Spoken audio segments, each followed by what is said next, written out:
ಇವತ್ತು ಅಖಿಲ ಭಾರತ ಲಿಂಗಾಯತ ಪಂಚಮಸಾಲಿ ಮಹಾಸಭೆ ಏನು 2A ಮೀಸಲಾತಿ ಹಕ್ಕು ಒತ್ತಾಯ ಮತ್ತು ಎಲ್ಲ ಲಿಂಗಾಯತ ಒಳಪಂಗಡಗಳಿಗೆ OBC ಮೀಸಲಾತಿ ಹಕ್ಕು ಒತ್ತಾಯ ಕುರಿತು ಇವತ್ತೇನು ಪ್ರತಿಭಟನೆಯನ್ನು ಮಾಡ್ತಾ ಇದ್ದಾರೆ.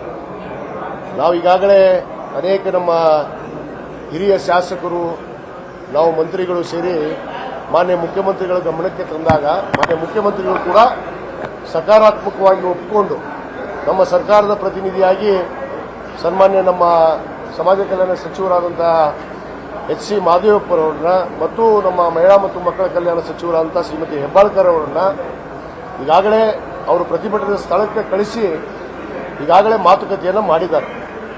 ಮಾತುಕತೆಗೂ ಕೂಡ ಒಪ್ಪದೆ ಇವತ್ತು ಸನ್ಮಾನ್ಯ ಮುಖ್ಯಮಂತ್ರಿಗಳು ಅವರಿಗೆ ಒಂದು 10 ಜನ ತಾವು ಈ ಒಂದು ಉದ್ದೇಶವನ್ನು ಏನು ಉದ್ದೇಶವನ್ನು ಇಟ್ಕೊಂಡು ತಾವು ಹೋರಾಟ ಮಾಡ್ತಾ ಇದ್ರಿ ಅನ್ನೋದ್ರ ಬಗ್ಗೆ ಇವತ್ತು ನಿಯೋಗವನ್ನು ತೆಗೆದುಕೊಂಡು ಬರ್ರಿ, ಬಂದು ನಮ್ಮ ಜೊತೆ ಮಾತುಕತೆ ಮಾಡಿ ತಮ್ಮ ಏನು ಒಂದು ಬೇಡಿಕೆ ಇದೆ ಆ ಬೇಡಿಕೆಯನ್ನು ನನ್ನ ಮುಂದೆ ಹೇಳ್ರಿ ಅಂತೇಳಿ ಈಗಾಗಲೇ ಮಾನ್ಯ ಮುಖ್ಯಮಂತ್ರಿಗಳು ಇಬ್ಬರ ಸಚಿವರನ್ನು ಕೂಡ ಕಳಿಸಿದ್ರು ಕೂಡ ಅವರು ತಿರಸ್ಕಾರ ಮಾಡಿ ಇವತ್ತು ಮುಖ್ಯಮಂತ್ರಿಗಳ ಒಂದು ಮನವಿಗೆ ಕೂಡ ಇವತ್ತು ತಿರಸ್ಕಾರವನ್ನು ಮಾಡ್ತಾ ಇದ್ದಾರೆ. ಆ ಒಂದು ಕಾರಣಕ್ಕೆ ಇವತ್ತು ನಾನು ಕೂಡ ಮಾನ್ಯ ಮುಖ್ಯಮಂತ್ರಿಗಳಿಗೆ ವಿನಂತಿ ಮಾಡಿಕೊಂಡೆ, ಏನಾದರೂ ಮಾಡಿ ಆ ಪ್ರತಿಭಟನಾಕಾರರನ್ನ ಕರೆದ್ಬಿಟ್ಟು ಸಂಧಾನವನ್ನ ಮಾಡೋಣ ಸರ್ ಅಂದಾಗ ಮುಖ್ಯಮಂತ್ರಿಗಳು ಕೂಡ ಒಪ್ಪಿಕೊಂಡು ಈ ಕರೆದಿದ್ದು ಕೂಡ ತಿರಸ್ಕಾರವನ್ನು ಮಾಡಿದ್ದಾರೆ. ಈ ರೀತಿ ತಿರಸ್ಕಾರ ಮಾಡುವಂಥದ್ದು ಸರಿಯಲ್ಲ.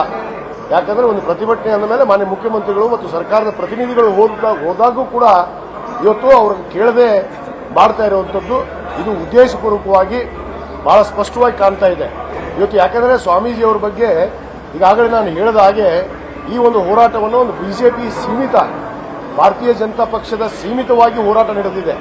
ಇವತ್ತು ಪಕ್ಷಾತೀತವಾದ ಹೋರಾಟ ಇಲ್ಲ ಅನ್ನೋ ಮಾತನ್ನು ನಾನು ಬಹಳ ಸ್ಪಷ್ಟವಾಗಿ ಮತ್ತೊಮ್ಮೆ ಹೇಳಕ್ಕೆ ಇಚ್ಛೆಪಡ್ತೇನೆ. ಈ ರೀತಿ ಇವತ್ತು ನಿರ್ಣಯಗಳನ್ನು ಸ್ವಾಮೀಜಿ ಆಗಲಿ ಅಲ್ಲಿ ಹೋರಾಟಗಾರರಾಗಲಿ ತೆಗೆದುಕೊಂಡ್ರೆ ಸರ್ಕಾರ ತನ್ನ ನಿಲುವನ್ನು, ತನ್ನ ಒಂದು ಸರ್ಕಾರದ ಪರಮಾಧಿಕಾರವನ್ನು ಉಪಯೋಗ ಮಾಡಬೇಕಾಗುತ್ತೆ. ಆ ಒಂದು ನಿಟ್ಟಿನಲ್ಲಿ ನಾನು ಮತ್ತೊಮ್ಮೆ ಅವರಿಗೆಲ್ಲರಿಗೂ ಮನವಿ ಮಾಡ್ಕೊತೀನಿ, ಮಾನ್ಯ ಮುಖ್ಯಮಂತ್ರಿಗಳು ಕರೆದಂತ ಈ ಸಭೆಗೆ ಬಂದು ಅವರು ಮಾತುಕತೆಯನ್ನ ಮಾಡಬೇಕು ಅಂತ ನಾನು ವಿನಂತಿಯನ್ನ ಮಾಡ್ಕೊತೇನೆ.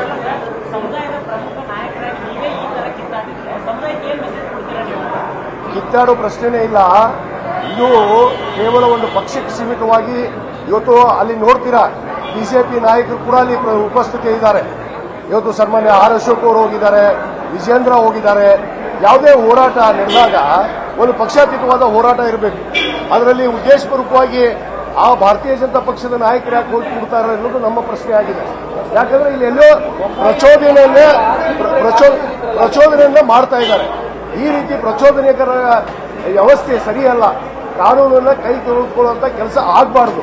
ಯಾಕಂದ್ರೆ ಹಿಂದೆ ಕೂಡ ನಾವು ಬಸವರಾಜ ಬೊಮ್ಮಾಯಿಯವರಿದ್ದಾಗ ಇದೇ ಸುವರ್ಣಸೌಧ ಮುತ್ತಿಗೆ ಹಾಕಬೇಕು ಅಂದಾಗ ಅವತ್ತು ತಾಯಿ ಮೇಲೆ ಪ್ರಮಾಣ ಮಾಡಿ ಸನ್ಮಾನ್ಯ ಬಸವರಾಜ ಬೊಮ್ಮಾಯಿಯವರು ಇವತ್ತು ನಮಗೆ ಮನವನ್ನು ಒಲಿಸುವಂತ ಕೆಲಸ ಮಾಡಿದ್ರು. ಅವತ್ತು ಕೂಡ ನಾವು ಹೋರಾಟವನ್ನು ಸ್ಥಗಿತಗೊಳಿಸಿದ್ವಿ. ಇವತ್ತು ಮಾತುಕತೆಗೆ ಕರೀತಾ ಇದ್ದಾರೆ ಮಾನ್ಯ ಮುಖ್ಯಮಂತ್ರಿಗಳು. ಇಬ್ಬರು ಪ್ರತಿನಿಧಿಗಳನ್ನು ಕಳಿಸಿದ್ದಾರೆ. ಕಳಿಸಿದಾಗ ಕೂಡ ಅವರು ಬರೋದು ಇಲ್ಲ ಅಂದಾಗ ಇದು ವಿಕೋಪಕ್ಕೆ ಹೋಗುವಂತ ಪರಿಸ್ಥಿತಿ ಆಗಬಾರ್ದು. ಅದಕ್ಕೆ ನಾನು ಅವ್ರಿಗೆ ವಿನಂತಿ ಮಾಡ್ಕೋತೇನೆ, ಮಾನ್ಯ ಮುಖ್ಯಮಂತ್ರಿಗಳು ಈಗಾಗಲೇ ಸಮಯ ಕೊಟ್ಟಿದ್ದಾರೆ, ಅವ್ರು ಬಂದು ನಮ್ಮ ಸರ್ಕಾರದ ಪ್ರತಿನಿಧಿಗಳ ಜೊತೆ ಬಂದು ಮಾತುಕತೆ ಮಾಡಿದ್ರೆ ಸರಿಯಾಗಿರುತ್ತೆ ಅನ್ನೋ ಮಾತನ್ನು ನಾವು ಹೋರಾಟ ಮಾಡುವಾಗ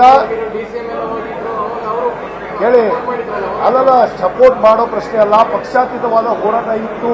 ಆದರೆ ಇವತ್ತು ಇದು ಭಾರತೀಯ ಜನತಾ ಪಕ್ಷದ ಒಂದು ಪ್ರಚೋದನೆಗೊಳಗಾಗಿ ಹೋರಾಟ ನಡೆದಿದೆ ಅನ್ನೋ ಮಾತನ್ನು ಹೇಳಿದ್ದಾರೆ. ನಮ್ಮ ಸರ್ಕಾರಕ್ಕೆ ಮುಸುಲ್ದಾರ ಪ್ರಶ್ನೆನೇ ಇಲ್ಲ. ನಾವು ಹೇಳ್ತಾ ಇದ್ದೀವಿ, ಕಾನೂನಾತ್ಮಕವಾಗಿ ಅರ್ಥ ಮಾಡ್ಕೋಬೇಕು. ಆ ಅರ್ಥ ಮಾಡ್ಕೊಂಡು ಹೋರಾಟ ನಡೆಸಿದ್ರೆ ಅದಕ್ಕೆ ಅರ್ಥ ಇರುತ್ತೆ.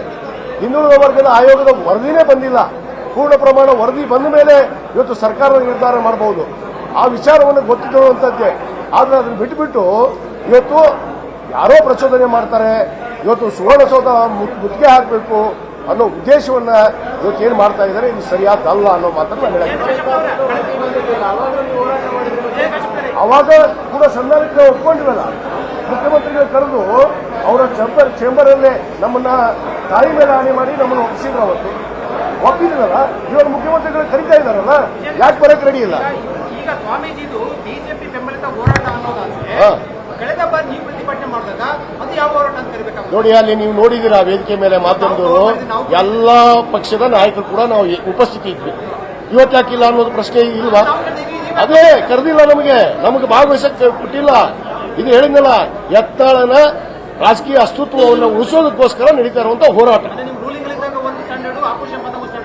ಸ್ಟ್ಯಾಂಡರ್ಡ್ ಇಲ್ಲ. ನಾವು ಬಹಳ ಸ್ಪಷ್ಟವಾಗಿ ಕಾನೂನಾತ್ಮಕವಾಗಿ ಹೇಳ್ತಾ ಇದ್ದೀವಿ, ಹಿಂದುಳಿದ ವರ್ಗದ ಆಯೋಗದ ವರದಿಯನ್ನ ಪಡೆಯದೆ ಸರ್ಕಾರ ಏನು ಮಾಡಕ್ ಆಗೋದಿಲ್ಲ.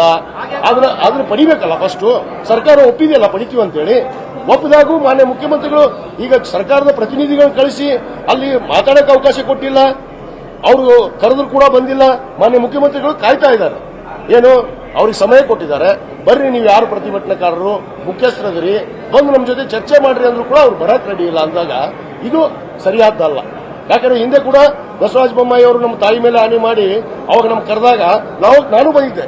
ಅವ್ರ ಚೇಂಬರ್ಗೆ ಹೋಗಿದ್ದೆ. ನಾನು ಮಾಜಿ ಶಾಸಕನಿದ್ದೆ ಅವಾಗ ನಾನು ಅವ್ರ ಚೇಂಬರ್ಗೆ ಹೋದಾಗ ಮಾನ್ಯ ಮುಖ್ಯಮಂತ್ರಿಗಳು ಒಪ್ಪಿಗೆ ಕೊಟ್ಟರು ನಮಗೆ. ಇಲ್ಲಪ್ಪ, ತಾಯಿ ಮೇಲೆ ಆನೆ ಮಾಡ್ತೀನಿ, ನಾನು ಮಾಡ್ಕೊಡ್ತೀನಿ ಅಂದ್ರೆ ಅದಕ್ಕೆ ಒಪ್ಕೊಂಡಿವಲ್ಲ ನಾವು. ಇವತ್ತು ಮುಖ್ಯಮಂತ್ರಿಗಳು ಕರಿತಾ ಇದ್ದಾರೆ ಅಂದಮೇಲೆ ಬರಬೇಕು. ಅದೊಂದು ಬಿಟ್ಬಿಟ್ಟು ಇಲ್ಲ ನಾವು ಮುತ್ಕೆಲೆ ಹಾಕ್ತೀವಿ ಅಂತಂದ್ರೆ ಅದು ಕಾನೂನು ಕ್ರಮ ತಗೋತಾ.